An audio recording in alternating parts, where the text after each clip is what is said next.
Lagi viral, gara-gara Bapak Arifin ini, yang menggugat ke MK, agar SIM seumur hidup. Bahkan Bapak Kapolri dibuat bingung untuk menjawab gugatan Bapak Arifin ini.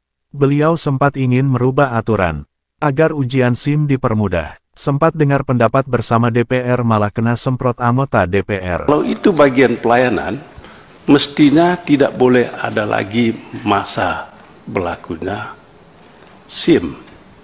Harus seumur hidup. Berikut wawancara eksklusif bersama Sidik Motor. Oke teman-teman, Assalamualaikum warahmatullahi wabarakatuh. Jumpa lagi channel saya, Sidik Motor. Kali ini saya lagi nyantai bersama dengan Bapak Arifin nih. Pak Arifin rumahnya dekat sini ya, dekat sungai Pak Arifin ya. 50-75 meter. 50 meter dari dekat Bengawan Sungai Madiun ya Pak Arifin. Ya. Wah mantap nih, lagi viral dengan Bapak Arifin yang kemarin sempat gugat MK Pak Arifin G. Mengajukan permohonan ke MK. Mengajukan permohonan ke MK dan tanggapannya dari Bapak Kapolri ini luar biasa, sampai sempat mau meminta ujian SIM biar diganti Pak Arifin. Yang angka 8 itu tanggapan Pak Arifin bagaimana itu, seperti itu? Informasi yang saya terima dari beberapa pihak, ternyata angka 8 ini sudah mulai ada yang dihapus. Oh, angka 8 ya, sudah mulai dihapus. Sudah dihapus. Angka 8 dihapus dan apa yang disampaikan Pak Kapolri ini saya kurang tahu, tapi itu termasuk bagian dari materi permohonan yang dalam permohonan saya itu termasuk yang saya ulas. Oh begitu, jadi ya, sudah diulas. Jadi mulai tes yang seperti angka 8 atau jembatan jungkit atau yang sempit atau yang macam-macam itu sudah kita ulas dalam permohonan saya ke MK yang permohonan nomor 42, yaitu tentang pembatalan SIM itu. Nah itu mulai dari sana itu urgensinya, relevansinya itu dengan kenyataan atau fakta di lapangan atau keadaan sehari-hari itu apa. Nah itu tidak ada. Iya, jadi sudah saya ulas itu berdasarkan kajian dari lembaga yang mana, lembaga itu bagaimana kualitasnya, itu kami pertanyakan di sana. Nah, itu. Begitu. Sampai ngamuk-ngamuk kemarin ujian banyak yang nggak lolos Pak Arifin ya. Itu saya kurang tahu, tapi kalau saya lihat dari durasi waktunya, mungkin jadi permohonan saya di MK itu ada dua. Yang saya komentari pertama yang SIM. SIM ini setelah dari 9 hakim panel 9 hakim Mahkamah Konstitusi dinyatakan memenuhi syarat, ini langsung disidangkan oleh 9 hakim majelis. Nah, dalam rangka 9 hakim majelis ini presiden dan DPR diberi. Nah, intinya keterangan dari DPR dan presiden. Nah, untuk DPR saya kurang tahu ini kemana. Kalau presiden tentunya diserahkan kepada institusi mana yang melaksanakan.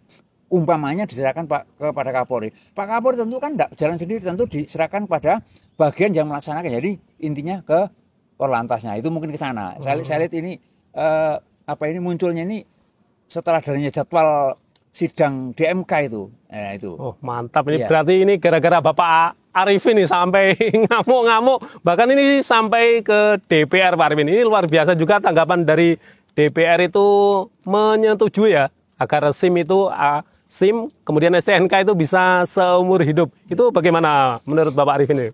Sama dengan Pak Kapolri mungkin. Jadi begitu. Sebagai gambaran, tanggal 19 Juni itu sebenarnya keterangan dari sidang DMK dengan agenda keterangan dari DPR dan presiden. Tapi kuasa hukum saya yang datang itu ditunda, saya dikabari minta ditunda. Oh, berarti sidang yang kemarin itu ditunda. Jadi 19 Juni itu ditunda menjadi 19 Juni, betul. Ya. 19 Juni ditunda menjadi 4 Juli. Lah, 4 Juli pun ada penundaan. Penundaan lagi? Iya, penundaan saya diberitahu oleh MK, ada penundaan lagi, ditunda tanggal 10 Juli ini. 10 Juli? Besok ini mau sidang lagi? Nah, ternyata tanggal 4 Juli itu ada RDP, rapat dengar pendapat antara Korlantas dengan DPR itu. Nah, di sana saya dikirimi teman-teman videonya, intinya dari Pak Beni Kaharman sama kalau tidak salah Pak Suding itu, ya itu intinya dari DPR, kalau SIM itu bukan target PNBP, ya supaya berlaku seumur hidup. Lah, kurang tahu ini Komisi 3 ini sudah menerima gugatan saya atau permohonan saya, belum, saya kurang tahu, tapi Presiden mungkin diserahkan Pak Kapolri mungkin ke Korlantas harus menjawab itu permohonan ke MK itu. Jadi permohonan dari Bapak Arifin ke MK itu harus dijawab oleh DPR dan Presiden. Ya, jadi begitu. Kalau sudah itu mulai sidang majelis itu dari MK mengirimkan ke DPR sama Presiden supaya menjawab. Kenapa menjawab? Karena pembuat undang-undangnya itu kan DPR sama Presiden. Itu harus menjawab. Nah, sebelum menjawab mungkin ada rapat dengar pendapat kemarin. Nah, kebetulan dari DPR sendiri tanggapannya seperti yang sudah viral itu. Jadi ya. Nah, tapi untuk khusus dari DPR saya kurang tahu tanggapan besok DPR itu antara di gedung parlemen, maksud sama yang rapat pendapat kemarin? Iya, kan itu kan pendapatnya DPR di gedung DPR. Ya. Nah, itu nanti sama atau tidak dengan penjelasannya besok di gedung MK. Nah ini saya mulai besok. Nah, itu begitu baru mulai besok ya? Iya, jadi ini konsisten apa tidak? Konsisten atau tidak? Iya, kan saya lihat. Jadi kalau di DPR itu menyatakan kalau misalnya kata-katanya begini, kalau Korlantas konsisten, ini harusnya SIM seumur hidup. Gitu. Nah ini juga sama. Kalau misalnya dari DPR ini menginginkan atau juga menyetujui supaya SIM itu berlaku seumur hidup, tentunya jawabannya kita harus tunggu sama ya? Iya, saya itu konsistensinya jawabannya. Iya. Oh, berarti ya, kita tunggu jawaban yang pasti besok ya? Iya, besok itu karena sudah ditunda 2 kali. Ya, sudah ditunda 2 kali. Saya tidak ngerti kenapa, tapi ya saya tunggu aja jawabannya. Nah itu dari DPR. Nah, itu konsistensinya kan gitu. Ya. Mantap ini. Kita tunggu sidang besok teman-teman. Ternyata apakah dari DPR itu benar-benar konsisten dengan jawaban yang rapat pendapat kemarin ya Pak Arifin? Iya, dengan yang di MK. Jadi maksud saya yang di MK. Itu di gedung di parlemen, di gedung DPR kemarin. Itu kan pendapat dari yang terhormat DPR kan dalam rangka ini kan dalam rangka dari sudut politisnya. Dari juridisnya besok di MK saya tunggu. Wah, mantap ini. Saya tunggu konsisten apa tidak? Konsisten kan atau tidak? Nah itu. Sebab yang menyebabkan intinya DPR meminta supaya ini berlaku seumur hidup. Ya. Tapi itu kan nggak bisa serta-merta. Jadi nggak cuma ngomong doang ya? Harus. Maksudnya yang menyebabkan yang menyebabkan berhasil berlaku seumur hidup itu karena putusan yuridis. Dalam arti putusan MK. Nah, makanya kalau dari DPR itu konsisten, misalnya menyetujui kalau misalnya SIM ini berlaku seumur hidup, pasti kan mungkin jawabannya singkat aja barangkali, intinya ya saya menyetujui ini berlaku seumur hidup. Nah, kan gitu kan. Nah, kalau sudah seperti gitu, nanti tentu kan dipertimbangkan oleh MK.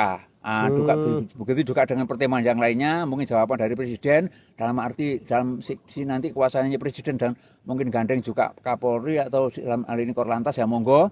Atau mungkin juga keterangan dari ahli, mungkin dari keterangan saksi-saksi, nah itu dipertimbangkan oleh MK juga. Nah itu. Jadi keputusan konsistensi daripada DPR ini mudah-mudahan dipakai MK untuk salah satu dasar putusan. Iya. Jadi kalau salah satu dasar putusan, kalau dipakai salah satu dasar putusan, nah ini kan berarti kan bisa berjalan, bisa dikabulkan begitu lah itu. Mantap. Nah, berarti itu harapan saya dan seluruh rakyat Indonesia saya kira ini. Mantap. Oke, berarti ini sidang yang ketiga kali ya Pak Arifin. Setelah pertama, kedua. Ya, pertama kedua itu perbaikan ya, terus sidang ini sidang ketiga. Sidang ketiga, tapi sidangnya di sini sidang majelis. Cuma ini penundaan yang kedua sidang besok itu. Berarti sudah 9 hakim yang akan sidang besok itu. 9 hakim. Mantap. 9 hakim Mahkamah Konstitusi yang menyidangkan besok itu. Apakah itu ada hakim dari perwakilan masyarakat Pak Arifin? Apa semua dari pemerintah semua yang hakim 9 itu Pak Arifin? Setahu saya 9 hakim itu 3 itu dari DPR. Intinya dari DPR. DPR menunjuk sekian 3 orang hakim untuk di Mahkamah Konstitusi. Terus 3 dari pemerintah. Dari pemerintah. Ya. Terus yang 3 itu informasi yang terima itu dari Mahkamah Agung. Nah itu. Jadi perwakilan ke sana. Nah itu mungkin kalau dari rakyat ya mungkin yang dari DPR itulah barangkali seperti itu. Seperti itu. Mantap sekali. Oke, ini ada pertanyaan dari teman-teman. Bagaimana dampak dari adanya SIM jika disahkan gugatan Bapak Arifin ini? Ini dampaknya seperti apa Bapak Arifin? Jika SIM ini dikabulkan atau masyarakatnya biar bagaimana ini? Menurut Bapak Arifin bagaimana ini? SIM ini sesuai dengan pasal 86 Undang-Undang Nomor 22 tahun 2009 Ya. itu kan sebagai bentuk apa itu kompetensi yaitu kemampuan. Jadi saya pribadi maupun masyarakat saya kira senang. Oh, dengan adanya SIM seumur hidup. Berlaku seumur hidup senang. Pasti pertama itu tidak membebani, baik beban keuangan maupun beban psikologis, waktu dan beban yang lainnya. Jadi misalnya kalau kita sih mau habis ini mikir, wah bagaimana kan mikir-mikir gitu, ada beban. Nah, tapi kalau dengan apa ini berlaku seumur hidup, ini beban kita sudah berkurang. Jadi maksud saya mungkin kita berkendara itu lebih tenang. Jadi tidak mikir-mikir lagi nanti SIM-nya mati bagaimana, nanti kalau misalnya ada razia bagaimana, itu bebannya sudah hilang. Wih, mantap ini. Berarti ini sangat membantu masyarakat sekali, Pak. Sebagian beban dari masyarakat itu berkurang lah, ya, baik psikologis, keuangan maupun waktu maupun yang lainnya. Nah, itu. Dan perlu dipahami juga, orang mencari SIM, itu pasti bisa naik kendaraan dulu baru mencari SIM. Jadi bukan dapat SIM dulu baru belajar kendaraan. Ya. Soalnya faktanya kan orang bisa menaik kendaraan dulu, baik roda 2 maupun lebih, kan baru mencari SIM. Nah, maksud saya berarti dia itu yang mencari SIM mesti rata-rata sudah mampu. Iya. Lah kalau sudah mampu ya untuk apa diperpanjang? Tambah lama kan tambah lihat, tambah mahir itu. Tambah mahir. Iya gitu. Ini malah justru yang aneh itu harus diperpanjang, harus mengulang ujian lagi, itu bagaimana itu Pak Arifin itu? Itu yang saya enggak ngerti apa ini namanya tujuannya. Maksudnya mungkin latar belakangnya apa? Jadi kalau dihubungkan dengan pasal 86, SIM merupakan bukti kompetensi. Dia itu sudah kompetensinya, jadi sudah mampu naik kendaraan bermotor, sudah ujian, sudah lulus, sudah dapat SIM. Nah, terus SIM-nya itu mati suatu ketika, lupa atau segala macam. Ya kan sebenarnya tinggal menerbitkan aja, untuk apa diulang dari awal. Berarti SIM-nya yang diperbaiki harusnya Pak Arifin. Harusnya menurut saya itu langsung aja diterbitkan SIM. Diterbitkan SIM, makanya daripada diterbitkan SIM masyarakat bolak-balik lagi. Karena sudah kompetensinya atau kemampuannya sudah mumpuni, ya sudah dibuat aja seumur hidup. Mantap sekali ini. Tentunya ide yang cemerlang ya. Dengan ada sedikit-sedikit perbaikan, contoh begini.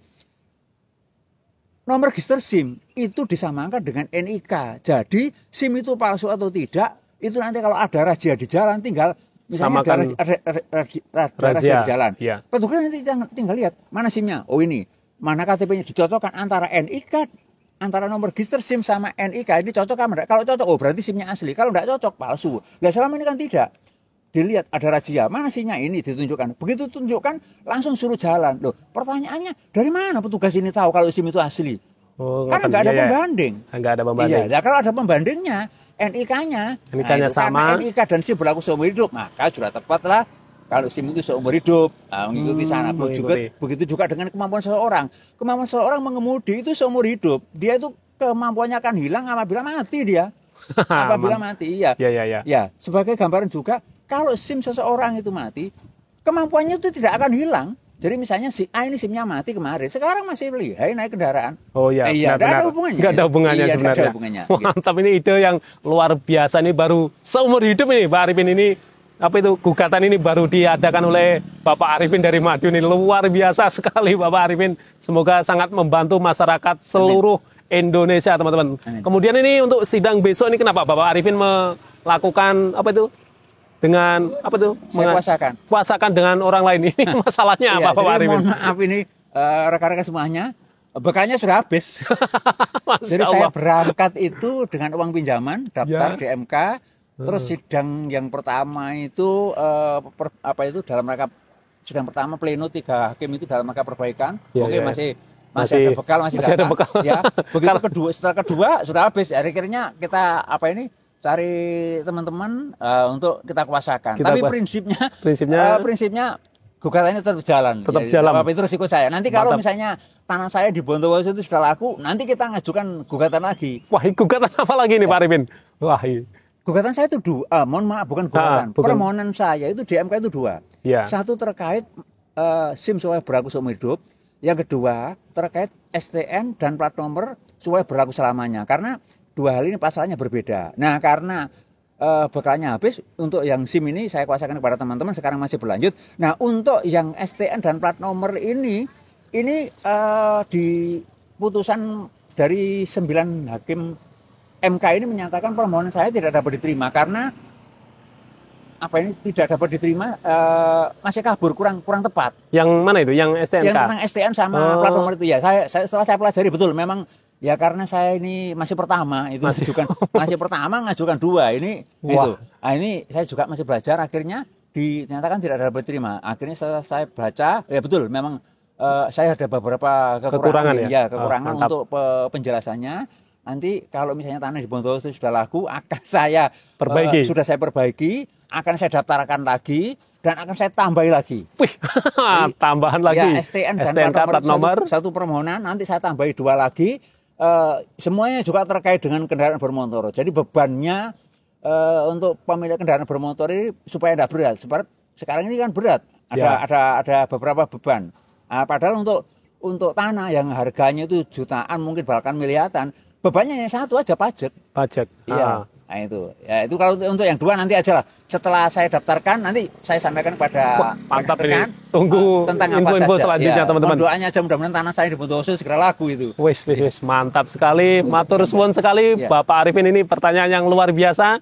Dari DPR, ayo maju terus, dukung Bapak Arifin. Semoga mohon jawabannya kalau dari DPR. Jawabannya yang pasti. Jawabannya sesuai dengan dalam permohonan di MK. Itu harapan saya. Iya. Harapan dari Bapak Arifin. Matur suwun sangat dari Madiun, ini luar biasa. Pertama kali dan pertama di Indonesia yang mengajukan gugatan masalah SIM. Karena yang lain itu masih sebatas kayak kampanye itu aja. Wacana begitu? Wacana, tapi ini Bapak Arifin langsung praktek. Ibarat pemain sepak bola itu langsung Pratama Arhan, lemparan jauh, langsung gol ini. Mantap sekali, terima kasih Bapak Arifin. Mungkin ada yang lain yang bisa ditambahkan Bapak Arifin? Harapan saya, ya mohon doanya dari seluruh masyarakat Indonesia. Jadi mudah-mudahan permohonan ini dikabulkan. Amin. Karena ini untuk kepentingan kita bersama. Ya mudah-mudahan juga nanti kalau dikabulkan ya bisa mengurangi sedikit beban daripada pemilik kendaraan bermotor. Itu aja. Oke, mantap. Terima kasih teman-teman semuanya yang mau mengajukan pertanyaan bisa tanya jawab di komentar ya teman-teman. Oke, terima kasih. Matur suwun dengan Bapak Arifin. Kita akan lanjut video selanjutnya setelah sidang yang besok ya teman-teman. Iya. Mantap. Terima kasih. Matur sembah nuwun Bapak Arifin. Sama-sama.